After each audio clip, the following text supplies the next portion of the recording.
है ना। कल तक की रिकॉर्डिंग सब मैं अपलोड कर चुका हूँ, अगर किसी को कोई देखनी हो तो देख लें। अच्छा, नेक्स्ट हमारा है relying on the work of others. ठीक है, हम लोगों का चैप्टर चल रहा है एविडेंस, कि भाई काम के लिए सबूत मिलेंगे कैसे। ठीक है, और एविडेंस कलेक्ट करने के लिए हमारा जो स्टैंडर्ड हमें बोलता है वो बोलता है ISA 500। वो कहता है कि भाई आपको एविडेंस इकट्ठे करने, कैसे इकट्ठे करने, you have to design and perform the certain procedures जिनसे एविडेंस आपको मिलेंगे, जिन एविडेंस के बेसिस पर आप opinion create sorry conclusion create करेंगे, और जिन कंक्लूजन के बेसिस पे हम लोग अपना ऑडिट ओपिनियन देंगे। अब एविडेंस आपके जो है वो कैसे इकट्ठे होंगे भाई, उसके लिए प्रोसीजर्स हैं। अब प्रोसीजर्स क्या क्या है, प्रोसीजर्स हमारे होते हैं, टेस्ट ऑफ कंट्रोल हमारा एक प्रोसीजर होता है, फिर हमारे सब्सटेंसिव प्रोसीजर्स होते हैं, सब्सटेंसिव में टेस्ट ऑफ डिटेल हमारा प्रोसीजर होता है, फिर टेस्ट ऑफ डिटेल के अलावा बस एनालिटिकल प्रोसीजर्स होते हैं। ठीक है, तो हर एक प्रोसीजर का अपना एक पर्पस है। टेस्ट ऑफ कंट्रोल्स आप परफॉर्म करते हैं ताकि आप इस बात की एविडेंस आपको मिले कि जो इंटरनल कंट्रोल्स हैं वो अपना काम सही से कर रहे हैं या नहीं कर रहे हैं। उसके अलावा आपके एनालिटिकल प्रोसीजर्स होते हैं, वो प्रोसीजर्स दो चीजों को कंपैरिजन करके हम लोग परफॉर्म करते हैं, जैसे आप रेशियोज कैलकुलेट करके देखते हैं, या दो अलग अलग साल की बैलेंस शीट का जब आप कंपैरिजन करते हैं, या फिगर्स का कंपैरिजन करते हैं, या किसी ट्रेंड का आप एनालिसिस करते हैं, तो हमारे एनालिटिकल प्रोसीजर होते हैं। ठीक है, और इंडिविजुअल असर्शन लेवल पे जाकर के जब आपको चीजें कंफर्म करनी होती हैं, एविडेंसेस कंफर्म लेने होते हैं, तो फिर हम जो है जिन प्रोसीजर्स को परफॉर्म करते हैं वो टेस्ट ऑफ डिटेल परफॉर्म करते हैं। तो अलग अलग पर्पस के लिए हमारे पास अलग अलग प्रोसीजर्स हैं। अब उसी अ, जब हम उसमें अब जब हम आगे बढ़ते हैं तो एक हमको एक प्रोसीजर ये भी बताया गया है कि क्या ऑडिटर दूसरों के काम को यूज में ले सकता है क्या। भाई जो मैं काम करूंगा वो तो करूंगा ही सी। ठीक है, प्रोसीजर परफॉर्म करके एविडेंस लेना ये मेरा काम है। ये किसका काम है भाई यहाँ पे, ये मेरा काम है। ऑडिटर का काम क्या है, प्रोसीजर्स परफॉर्म करे, सबूत ले और ओपिनियन ले, ये मेरा काम है। ये आ गई बात समझ में, क्लियर है, ये सुनो। हाँ हाँ, ये आ गया समझ में। इतना तो समझ में आ ही चुका होगा कि भाई हम जो काम करेंगे उसी से एविडेंस मिलेंगे। लेकिन क्या ऑडिटर खुद काम करने की जगह दूसरों के भी काम को यूज में ले सकता है क्या, जो काम उसने खुद नहीं किया है। ठीक है, अब किसका काम यूज में लिया जा सकता है, और कैसे यूज में लिया जा सकता है, कब यूज में लिया जा सकता है, और कैसे आप उस काम के ऊपर ट्रस्ट कर सकते हो, विश्वास कर सकते हो, इसके ऊपर हम लोगों को ये सीखना है। Relying on the work of other, ये टॉपिक उससे रिलेटेड है। ठीक है, तो इन्होंने सबसे पहली बात बताई है कि भाई देखो, दो तरीके के एक्सपर्ट्स हैं जिनका मैं काम यूज में ले सकता हूँ, using the works of experts. हाँ, इसका टॉपिक ही यही है पूरा वैसे बेसिकली ना, कि आप एक्सपर्ट्स का काम यूज में। एक्सपर्ट वर्ड सुना है आप लोगों ने, पता है एक्सपर्ट हम लोग किसको कहते हैं, यस सुना है एक्सपर्ट, सुना जल्दी होता है। एक्सपर्ट किसको कहते हैं पता है क्या आपको, एक्सपर्ट्स किसको कहते हैं हम लोग,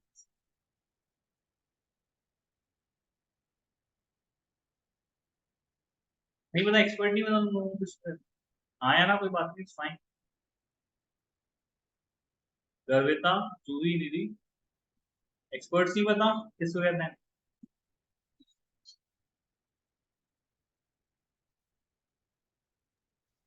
क्या हो गया, मेरी आवाज तो आ रही है।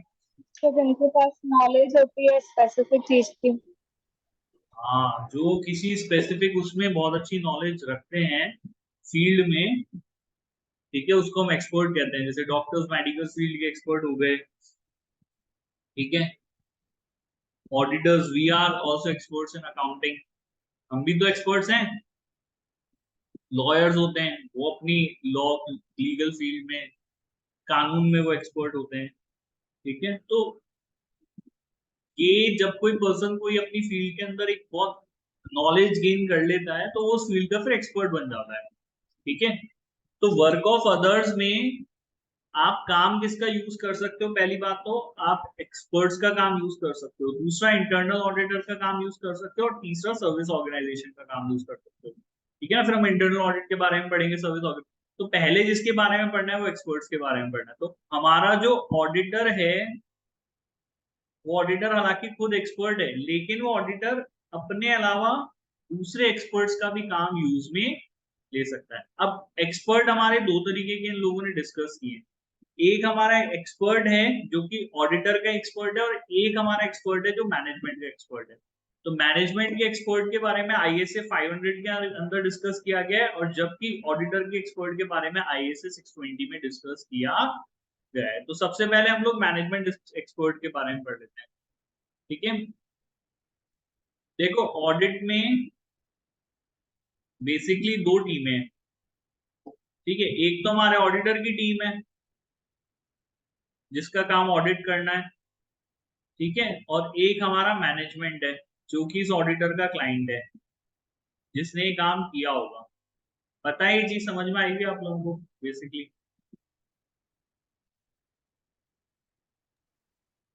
है ना? पता है ना, पता? यस और नो? Yes sir. ठीक है, तो हमारे ऑडिट में दो टीम्स हैं। तो मैनेजमेंट की टीम जो है वो ओरिजिनली कोई भी काम करती है ओरिजिनली, और इस काम को ऑडिट करने का काम कौन करती है यहाँ पे, वो या रिव्यू करने का काम कौन करता है, वो हमारी ऑडिटर की टीम करती है। ये basically this is how the audit works. इस तरीके से हमारा जो है वो ऑडिट काम करता है। ठीक है, तो हु इज अ मैनेजमेंट, तो ये जो हमारे मैनेजमेंट की टीम है ना, इस टीम में हो सकता है कि किसी एक्सपर्ट की सहायता हमारे मैनेजमेंट ने ली हो। किस बारे में ली हो सहायता, किसके लिए ली हो? अपना ओरिजिनल काम क्या है? वैसे देखो ऑडिट की बात करें तो ओरिजिनली काम क्या है उनका? फाइनेंशियल स्टेटमेंट ड्रॉ करना बेटा। फाइनेंशियल स्टेटमेंट बनाना काम है या नहीं इनका? फाइनेंशियल स्टेटमेंट बनाना ये काम किसका है? मैनेजमेंट का काम है, ऑडिटर का काम है? किसका काम है? मैनेजमेंट। तो जो मैनेजमेंट का ओरिजिनली काम है फाइनेंशियल स्टेटमेंट, तो हो सकता है कि मैनेजमेंट ने अपनी टीम में किसी एक्सपर्ट को इन्वॉल्व किया हो जिसने उन्हें फाइनेंशियल स्टेटमेंट बनाने में हेल्प की हो, या अपनी कंसल्टेंसी दी हो, अपनी कोई जो है वो एक्सपर्टीज उसका उन्होंने यूज किया हो। ठीक है, तो ऐसा एक्सपर्ट जो मैनेजमेंट की टीम का है और जिसने मैनेजमेंट को फाइनेंशियल स्टेटमेंट बनाने में मदद की है, इसको हम मैनेजमेंट एक्सपर्ट कहते हैं बेटा। क्या कहते हैं इसको हम यहाँ पे? Management expert. आगे बात समझ में सिंपल सी, यस और नो? Yes sir. तो ये ऑडिटर की टीम का तो पार्ट है नहीं। और ऑडिटर एक्सपर्ट हम लोग किसको कहते हैं?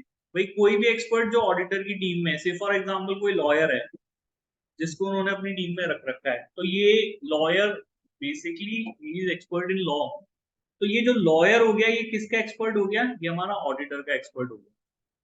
ठीक है, तो जो ऑडिटर की टीम के एक्सपर्ट है वो तो ऑडिटर्स एक्सपर्ट हो गए, और जो मैनेजमेंट की टीम के एक्सपर्ट है वो मैनेजमेंट एक्सपर्ट हो गए। आ गया भाई काम बात समझ में यहाँ पे, यस और नो? छोटी सी बात है।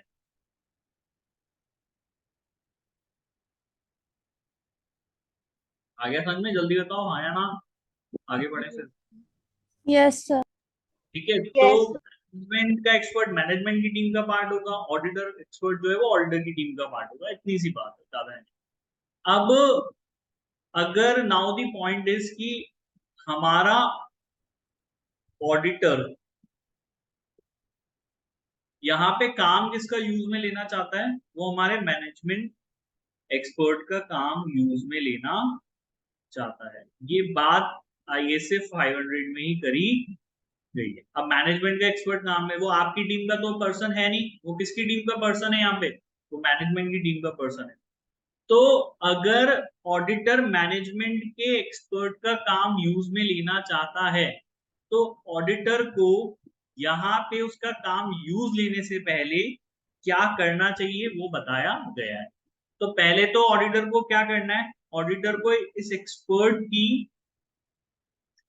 कंपेटेंसी, कैपेबिलिटी और ऑब्जेक्टिविटी को इवेल्युएट करना है। मतलब सबसे पहले ऑडिटर देखो, अगर मैं चाहता हूँ कि भाई मैनेजमेंट की टीम में कोई एक्सपर्ट है और उसने जो काम किया है वो काम मैं यूज में ले लूं, ठीक है, उससे मेरा काम आसान हो जाएगा। ठीक है, उसने फाइनेंशियल स्टेटमेंट बनाने में मदद करी है, तो मदद करी है तो मैं भी उसके काम को यूज में ले सकता हूँ कि भाई जैसे उसने फाइनेंशियल स्टेटमेंट बनाया वो चीज को यूज में लेकर के मैं अपना ओपिनियन दे सकता हूँ। लेकिन अगर मुझे उसका काम यूज में लेना है, मैं उसके ऊपर रिलाय करना चाहता हूँ, अब उसको एविडेंस की तरह काम में लेना चाहता हूँ, उस काम के ऊपर रिलाय करना चाहता हूँ, ओपिनियन उसके काम के बेसिस पे अपना ओपिनियन देना चाहता हूँ, तो सबसे पहली जो चीज है वो मुझे ये देखना पड़ेगा कि जो एक्सपर्ट है मैनेजमेंट का वो कॉम्पिटेंट है ही नहीं है, वो कैपेबल है नहीं है, और वो ऑब्जेक्टिव है या नहीं है। तीनों शब्दों का मतलब समझते हो आप यहाँ पे, हाँ या ना? कॉम्पिटेंसी, कैपेबिलिटी एंड ऑब्जेक्टिविटी, तीनों वर्ड्स का मतलब क्लियर है? यस और नो? Yes sir. तो ऑडिटर को सबसे पहले क्या चीज ध्यान में रखनी पड़ेगी, क्या चीज कंसीडर करनी पड़ेगी? सबसे पहले ऑडिटर को यहाँ पे मैनेजमेंट एक्सपर्ट की कॉम्पिटेंसी, कैपेबिलिटी एंड ऑब्जेक्टिविटी का इवेल्युएशन करना पड़ेगा। ठीक है, पहली चीज तो इवेल्युएशन आप कर लो, आपको लगता है वो कॉम्पिटेंट है, आपको लगता है कैपेबल है, ऑब्जेक्टिव है, मतलब कि बाइज्ड अगर वो नहीं है तो ही आप उसका काम में यूज में ले सकते हैं, अदरवाइज आप उसका काम यूज में नहीं ले सकते। फिर उसके बाद हमें खुद यहाँ पे किसके काम को समझना पड़ेगा, हमें खुद एक्सपर्ट के काम को समझना पड़ेगा। आप इस देखिए, आप ये समझिए कि भाई मैंने जो एक्सपर्ट है उसने किस तरीके से काम किया है, क्या काम किया, पहले आप वो समझिए, और फिर ये इवेल्युएट कीजिए कि क्या एक्सपर्ट का वर्क ऑडिट एविडेंस की तरह यूज में लिया जा सकता है, अप्रोप्रिएट है या नहीं। तो तीन ही बातें हैं बेटा यहाँ पर। अगर आपको मैनेजमेंट के एक्सपर्ट का काम यूज में लेना है तो सबसे पहले आप इवेल्युएट कीजिए कि वो कॉम्पिटेंट है, वो कैपेबल है, वो ऑब्जेक्टिव है, उसके काम को समझिए, और फिर ये इवेल्युएट कीजिए कि क्या एक्सपर्ट का वर्क ऑडिट एविडेंस लेने के लिए जो है वो अप्रोप्रिएट है या नहीं। तो जब आप ये इवेल्युएट कर लोगे कि भाई हाँ भाई सही है भाई काम इसका, मेरे को समझ में आ गया है काम, ये कॉम्पिटेंट भी है, कैपेबल भी, ऑब्जेक्टिव भी है, और इसका काम जो है वो यूज में लिया जा सकता है, वो अप्रोप्रिएट है ऑडिट एविडेंस के लिए, तो फिर हम क्या करेंगे, उसके काम को यूज में लेंगे। आगे भी बात समझ में यहाँ पे, यस और नो? Yes sir. तीन ही पॉइंट है बेटा। ये पूछा जा सकता है आपसे क्वेश्चन में ना कि ये बताइए कि अगर आपको मैनेजमेंट एक्सपर्ट का काम यूज में लेना है तो what are the considerations that you have to. तो आपको क्विकली ये क्लिक करना चाहिए कि पहले हमको देखना है कि वो कॉम्पिटेंट है, कैपेबल है, ऑब्जेक्टिव है, हम उसका काम समझें, और हम ये इवेल्युएट करें कि क्या ऑडिट एविडेंस के लिए उसका काम जो है वो अप्रोप्रिएट है या नहीं।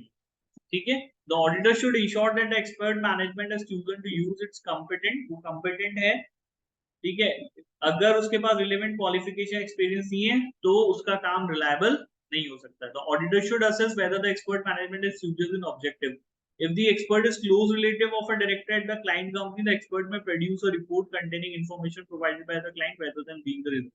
तो अगर आपको लग रहा है कि भाई जो एक्सपर्ट मैनेजमेंट का है वो ऑब्जेक्टिव नहीं है, मान लीजिए से फॉर एग्जांपल में बोला कि भाई वो तो उसका रिश्तेदार ही है डायरेक्टर का, तो फिर वो बाइस्ड हो गया, वो ऑब्जेक्टिव नहीं है, तो ऐसे केस में आप उसके मैनेजमेंट एक्सपर्ट का काम यूज में नहीं ले सकते। तो सबसे पहली जो जिस चीज के ऊपर बड़ा फोकस है वो ऑब्जेक्टिविटी है बेटा, चाहे वो मैनेजमेंट का ही कोई व्यक्ति क्यों ना हो, अनलेस एंड अनटिल वो अनबाइज्ड नहीं होगा, वो ऑब्जेक्टिव नहीं होगा, तब तक हम उसका काम यूज में नहीं ले सकते।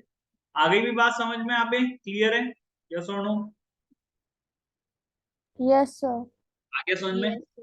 ठीक है, तो ये तो बात मैनेजमेंट के एक्सपर्ट की हो गई। अब बात कर रहे हैं खुद के एक्सपर्ट की, तो खुद का एक्सपर्ट तो फिर तो बहुत सारी चीजें वैसे ही खत्म हो गई, बाइजनेस की बात हो ही नहीं सकती वहां पर, क्योंकि वो तो मेरी टीम का पर्सन है ना। तो यहाँ लेकिन IAS 620 रूल में आ गया कि अगर ऑडिटर अपने एक्सपर्ट के काम को यूज में लेना चाहता है, तो अगर ऑडिटर के पास खुद के पास टेक्निकल नॉलेज नहीं है सफिशिएंट एप्रोप्रिएट एविडेंस कलेक्ट करने के लिए, तो ऐसे केस में वो किसी एक्सपर्ट की मदद ले सकता है। ठीक है, now there are the certain examples, जैसे किसी financial instrument, land, building, work of art, jewellery और इंटेंजिबल एसेट के वैल्यूएशन में आप मदद लेना चाहते हो। ठीक है, मुझे नहीं पता, आप लोगों ने देखा नहीं होगा, चैनल हिस्ट्री चैनल देखते हो तुम लोग? एक चैनल है हिस्ट्री करके, नहीं सुना किसी ने? सुना? नहीं देखा, कभी नहीं देखा हम लोगों ने चैनल? No sir.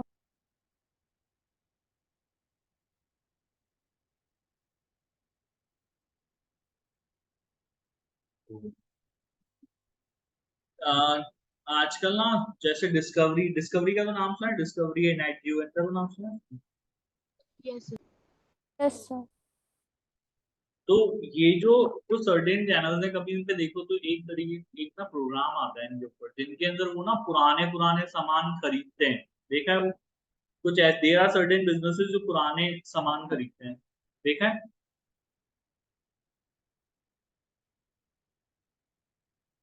नहीं सुना तुमने? एंटीक्स वाली शॉप देखी है तुमने? जो ऐसी शॉप्स होती है जो एंटीक्स खरीदती हैं, पुराना सामान उनके पास लेके जाओ वो खरीद लेंगे आपसे। आपके पास कोई पुराना कॉइन है, कोई पुराना फर्नीचर है, बहुत पुराना फर्नीचर है, कोई चीज पुरानी हो जाती है तो उसकी वैल्यू ज्यादा होती है कम होती है? सोचो। मतलब इन जनरल बात नहीं कर रहे हैं, जैसे तुम्हारे पास कोई कॉइन है और वो कॉइन है 200 साल पुराना, तो उसकी वैल्यू आज की डेट में ज्यादा हो जाएगी कम होगी, क्या होगा? ज्यादा होगी।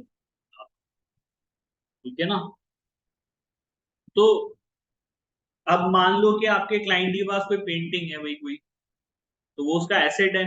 हो सकता है कि उसके बिजनेस में उसने अपना ऑफिस में वो पेंटिंग लगा रखी हो महंगी सी, तो उसका वैल्यूएशन कैसे करेंगे? क्या ऑडिटर कर सकता है क्या वो वैल्यूएशन? सोचो। ऑडिटर कर सकता है वैल्यूएशन वो? कोई बहुत एक्सपेंसिव सी पेंटिंग है आज की डेट में, पिकासो की बनाई हुई, और आपके क्लाइंट के ऑफिस में टंगी हुई है, और उसने बुक्स में उसको एज एसेट क्लेम कर रखा है, ये मेरी कंपनी का एसेट है। अब आप ऑडिट कर रहे हो बुक्स की। अब एक वैल्यू है जो आपको बैलेंस शीट में दिख रही है, now you have to confirm कि आज की डेट में इस पेंटिंग की वैल्यू है या नहीं। कि कैसे कंफर्म करोगे इस बात के लिए? एविडेंस कैसे जुटाओगे, क्या करोगे? तुम खुद कर सकते हो क्या वैल्यूएशन उसकी? No sir. खुद नहीं। तो क्या हमें इसमें किसी थर्ड पर्सन की मदद की जरूरत पड़ेगी? पड़ेगी मदद यस की, सर। है ना? डेफिनेटली बात। तो वो जो थर्ड, अब जो इस बात की नॉलेज रखता होगा कि भाई आज की डेट में इसकी मार्केट वैल्यू क्या है, वो पर्सन ऑडिटर का एक्सपर्ट हो गया। तो ऐसी कुछ परिस्थितियां आ जाती है कि भाई ऑडिटर खुद उस चीज में एक्सपर्ट नहीं है, तो फिर ऐसे केसेस में ऑडिटर को अपनी टीम में एक्सपर्ट लोगों की जरूरत पड़ती है, तो आप उनका काम यूज में लेते हैं।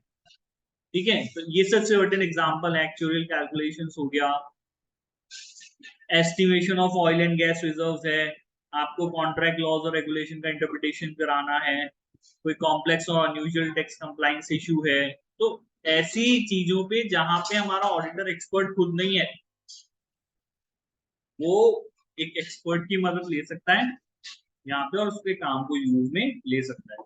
ठीक है, आ गया समझ में? क्लियर है यहाँ पे ये चीज? Yes sir. ठीक है, लेकिन काम में लेने से पहले फिर वही छोटी मोटी चीजें कि आपको डिटरमाइन करना पड़ेगा कि एक्सपर्ट का काम क्या एडिक्वेट है to fulfill the responsibility of audit, evaluate whether the expert has necessary competency। तो इसमें भी वही बात है, उसमें ज्यादा कुछ है नहीं कि भाई अगर मुझे ऑडिटर को एक्सपर्ट की का काम यूज में लेना है, वो भी चाहे उसी की टीम में वो एक्सपर्ट है, तो भी उसकी कॉम्पिटेंसी, उसकी कैपेबिलिटी और उसकी ऑब्जेक्टिविटी का इवेल्युएशन आपको करना पड़ेगा।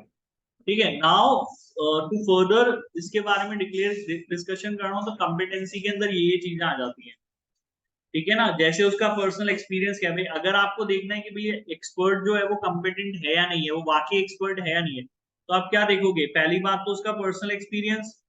ठीक है, डिस्कशन आप कर सकते हो एक्सपर्ट के साथ, डिस्कशन आप कर सकते हो दूसरे ऑडिटर्स के साथ में, अदर ऑडिटर्स। ठीक है, तो उसकी कॉम्पिटेंसी को देखने के लिए पहली चीज जो आपको कंसीडर करनी है वो करना है पर्सनल एक्सपीरियंस उसका।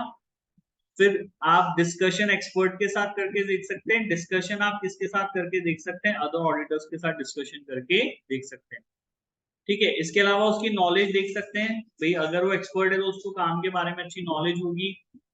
ठीक है, membership of professional bodies and licence, देखो जो एक्सपर्ट होते हैं, जैसे हम विल बिकम एसीसीए, तो ACCA is an expert, but आप एसीसीए कब हो? जब जो आपकी एसोसिएशन है सर्टिफाइड चार्टर्ड अकाउंटेंट्स की, वो आपको अपनी मेंबरशिप दे देगी, तभी तो आप एसीसीए होगे।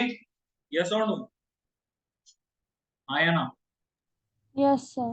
ऐसे एक एडवोकेट तब होता है जब उसे बार काउंसिल अपनी मेंबरशिप दे सकती है, देगी। तो मैं एडवोकेट तब हूं जब मुझे मेरी बार काउंसिल ने मुझे मेरी मेंबरशिप दे दी है। अगर उसने भी मुझे मेंबरशिप नहीं दी है तो मैं एडवोकेट नहीं हूँ, मैं भी एक्सपर्ट नहीं कहला सकता अपने आप को।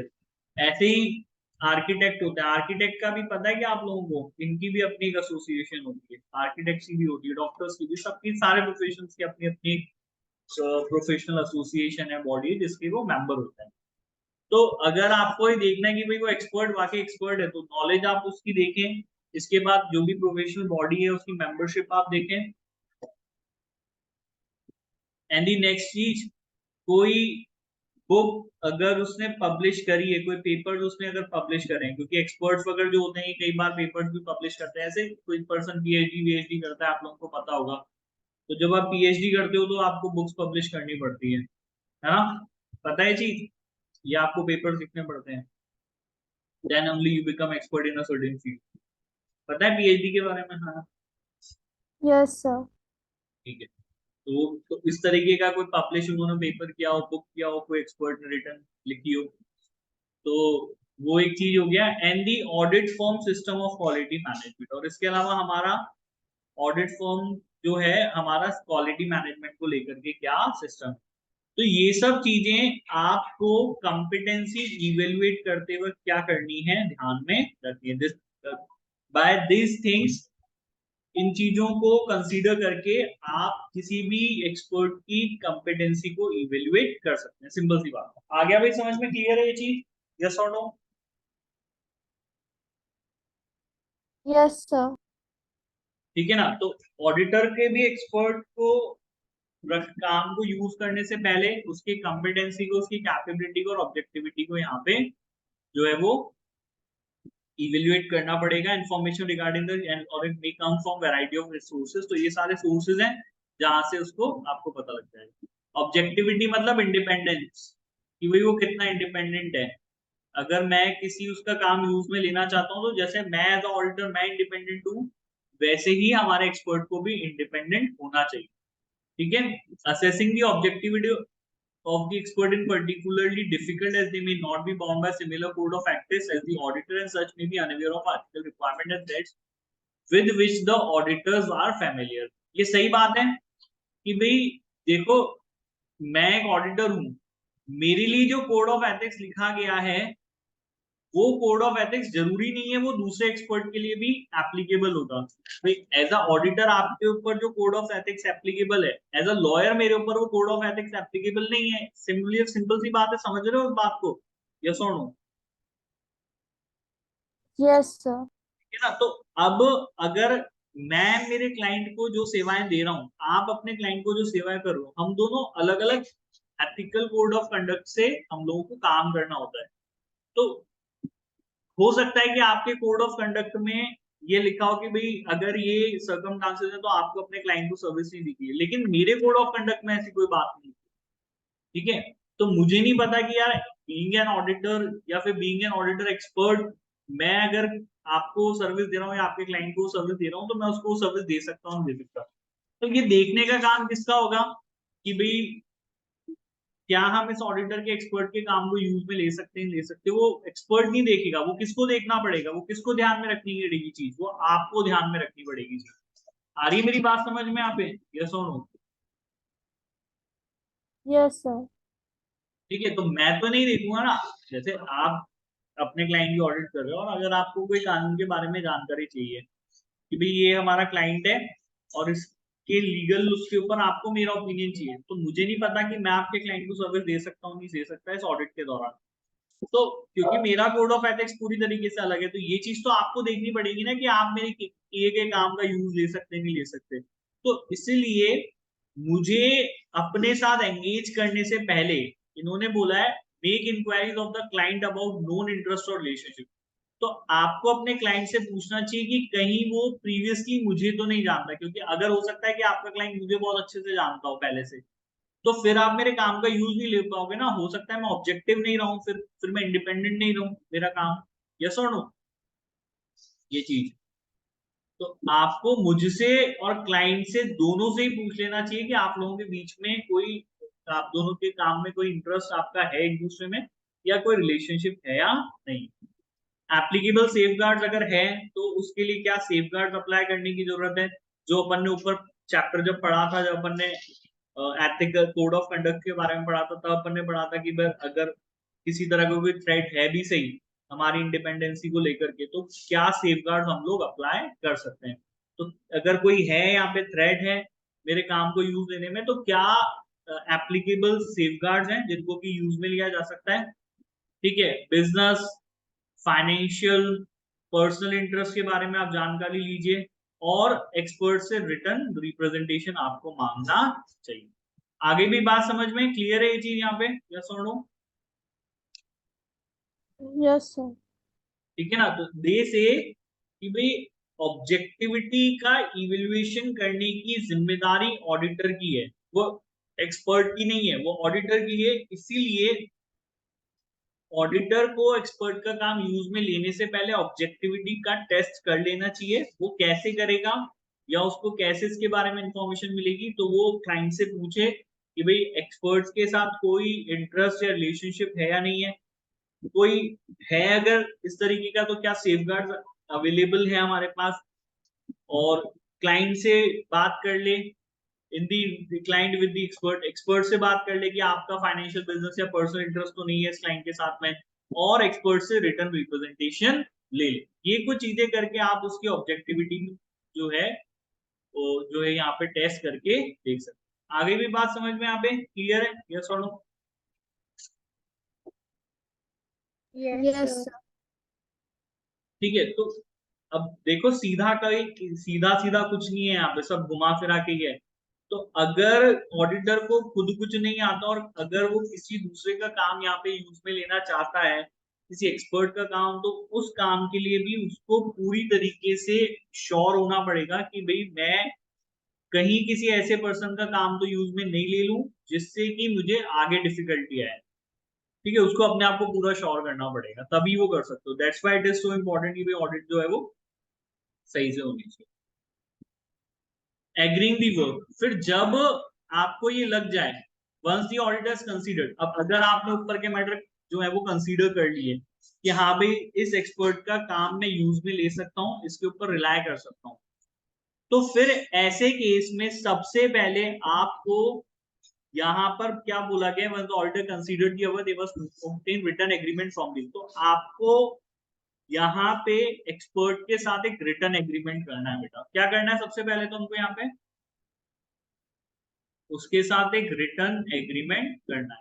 जैसे कि हम हमारी ऑडिट करने से पहले स्टार्ट करते हैं, जब ऑडिट से स्टार्ट करते हैं तो एंगेजमेंट लेटर देते हैं हम लोग, जारी करते हैं हमारे क्लाइंट को, यस और नो? सबसे पहले आप क्या करते हो, सबसे पहले एंगेजमेंट लेटर करते हो, जारी करते हो। Yes sir. क्यों करते हो जारी भाई? ताकि सब चीजें आज की डेट में क्लियर हो जाए, काम का नेचर स्कोप हम लोग उनको बता दें कि क्या रहेगा, क्या हमारा नेचर स्कोप है, कोई मिसअंडरस्टैंडिंग नहीं हो। उनकी जिम्मेदारियां हम उनको बता दें कि भाई ये जिम्मेदारियां आपकी हैं, ये जिम्मेदारियां मेरी, तो ये ताकि ना फर्दर कोई डिस्प्यूट नहीं हो उस चीज को लेकर। तो इन अ सिमिलर वे जब आप एक एक्सपर्ट का काम यूज में लेंगे तो ये जरूरी है कि ऑडिटर उस एक्सपर्ट के साथ रिटर्न एग्रीमेंट करे और सिमिलर चीजें उसको भी बताए कि देखो भाई आपके काम का क्या नेचर है, क्या स्कोप है, क्या ऑब्जेक्टिव आपके काम का रहेगा। ठीक है, मेरी जिम्मेदारियां क्या होंगी, आपकी जिम्मेदारियां क्या होंगी, roles and responsibilities of the auditor and the expert.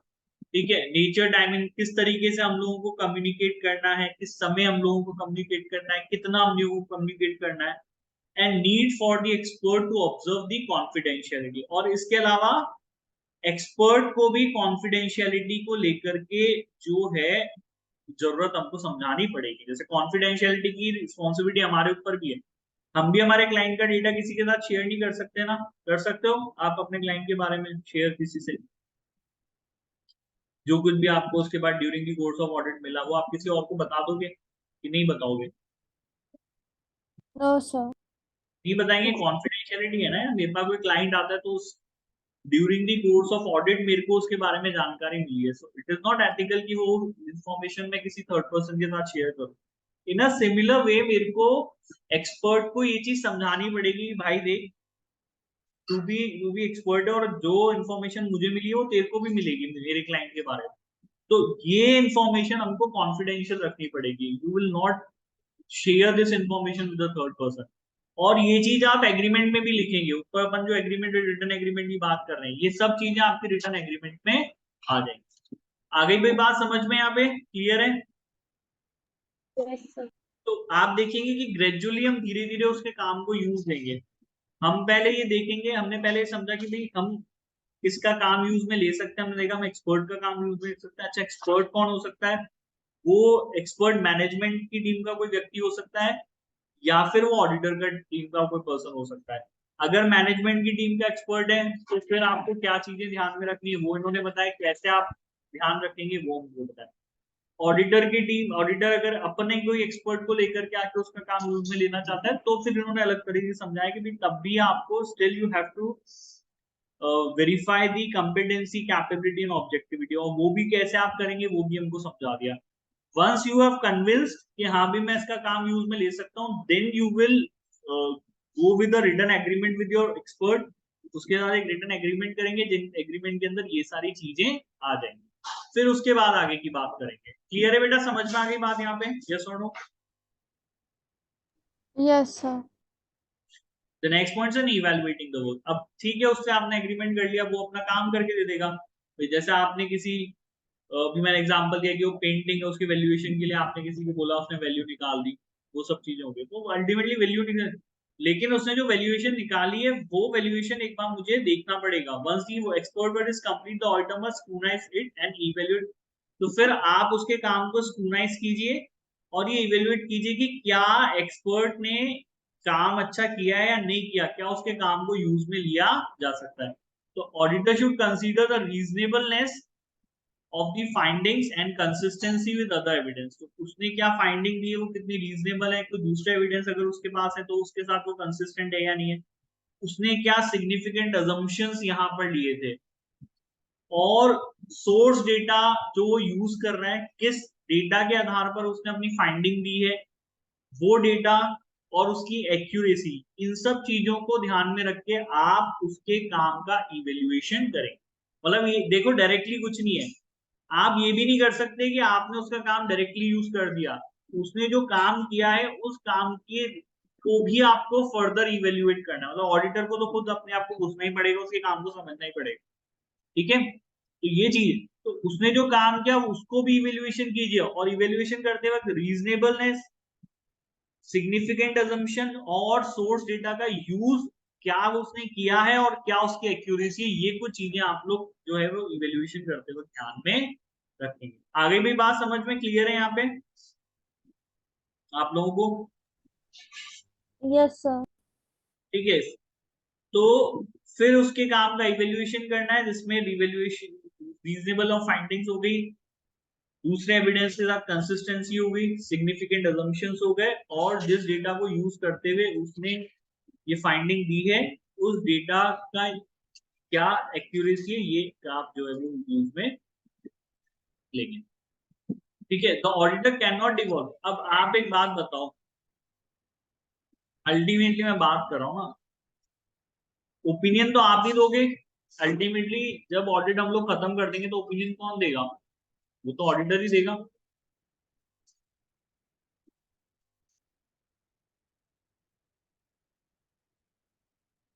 जल्दी बताओ ना, कौन देगा ओपिनियन? Auditor. वो तो ऑडिटर ही देगा ना। तो काम अगर एक्सपर्ट ने किया तो क्या ओपिनियन भी एक्सपर्ट ही दे देगा? क्या ये जिम्मेदारी आप अपने एक्सपर्ट के ऊपर डिवॉल्व कर सकते हो, ढोल सकते हो? भैया तूने काम किया, ओपिनियन भी तू ही दे, ऑडिट ओपिनियन। ये बताओ, No, sir. वो जिम्मेदारी, उसने जो भी काम किया है वो ओपिनियन वो आपके यूज करने के लिए है, उसको हम ऑडिट ओपिनियन नहीं मान सकते।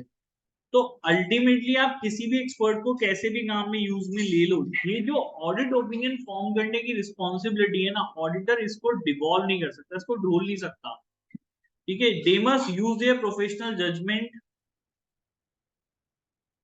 अरे यार आवाज सुन आ रही होगी तुम लोगों को मेरी?